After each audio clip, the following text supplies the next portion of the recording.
The Taliban's return to power has changed millions of lives, especially the lives of Afghan women.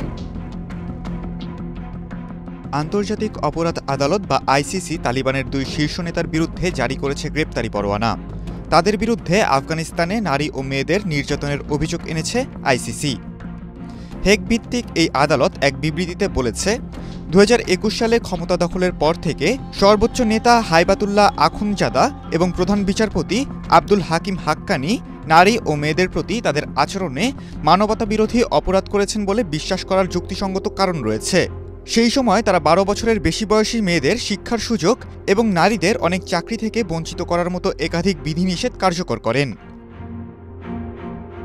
এই পরোয়ানাকে স্পষ্ট শত্রুতামূলক কাজ এবং বিশ্বজুড়ে মুসলমানদের বিশ্বাসের প্রতি অবমাননা বলেও অভিহিত করেছেন তারা।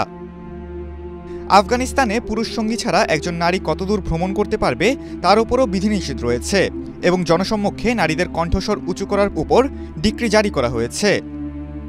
বিবৃতিতে আইসিসি বলেছে, তালিবানরা সমগ্র জনসংখ্যার উপর কিছু নিয়ম এবং নিষেধাজ্ঞা আরোপ করার পাশাপাশি বিশেষভাবে নারীদের লক্ষ্যবস্তু করেছে, তাদের বঞ্চিত করেছে মৌলিক অধিকার এবং স্বাধীনতা থেকে। এর আগে জাতিসংঘ এই নিষেধাজ্ঞাগুলোকে লিঙ্গভিত্তিক বর্ণবাদ বলেও বর্ণনা করেছে। তবে তালিবান সরকার বলে আসছে, তারা আফগান সংস্কৃতি এবং ইসলামী আইনের ব্যাখ্যা অনুসারে নারীর অধিকারকে সম্মান করে। 2016 সালে আখুনজাদা তালিবানের সর্বোচ্চ কমান্ডার হন এবং 2021 সালের আগস্টে মার্কিন নেতৃত্বাধীন বাহিনী দেশ ছেড়ে যাওয়ার পর থেকে তথাকথিত ইসলামিক আমিরাত অফ আফগানিস্তানের নেতা হিসেবে দায়িত্ব পালন করেন।